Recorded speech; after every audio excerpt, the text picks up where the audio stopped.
காங்கிரஸ் கட்சியின் முன்னாள் தலைவர் ராகுல் காந்தி தமிழ்நாடு சட்டமன்ற தேர்தலில் போட்டியிடும் காங்கிரஸ் வேட்பாளர்களை ஆதரித்து நாளை தென் மாவட்டங்களில் பிரச்சாரம் செய்கிறார். இதற்காக நாளை டெல்லியிலிருந்து தனி விமானம் மூலம் திருவனந்தபுரத்திற்கு காலை 11 மணிக்கு வரும் ராகுல் காந்தி அங்கிருந்து ஹெலிகாப்டர் மூலம் 11:20 மணிக்கு கன்னியாகுமரி மாவட்டம் குளச்சல் செல்கிறார். காலை 11:20 மணிக்கு குளச்சலில் நடைபெறும் பொதுக்கூட்டத்தில் பங்கேற்று காங்கிரஸ் மற்றும் கூட்டணி கட்சி வேட்பாளர்களை ஆதரித்து பேசுகிறார்.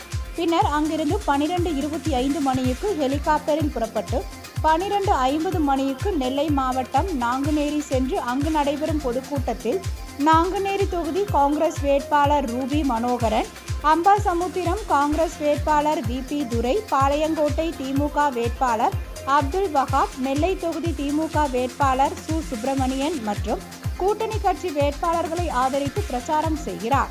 பின்னர் அங்கிருந்து ஹெலிகாப்டரில் புறப்பட்டு ஸ்ரீவைகுண்டம் சட்டமன்ற தொகுதிக்குட்பட்ட சாயர்புரம் சென்று அங்கு நடைபெறும் பொதுக்கூட்டத்தில் ஸ்ரீவைகுண்டம் தொகுதி காங்கிரஸ் வேட்பாளர் ஊர்வசி அமிர்தராஜ், தூத்துக்குடி திமுக வேட்பாளர் கீதா ஜீவன், திருச்செந்தூர் திமுக வேட்பாளர் அனிதா ராதாகிருஷ்ணன், விளாத்திக்குளம் திமுக வேட்பாளர் மார்க்கண்டேயன், ஒட்டப்பிடாரம் தொகுதி திமுக வேட்பாளர் ராமஜெயம், கோவில்பட்டி தொகுதி திமுக வேட்பாளர் கருணாநிதி ஆகியோரை ஆதரித்து பிரச்சாரம் செய்கிறார்.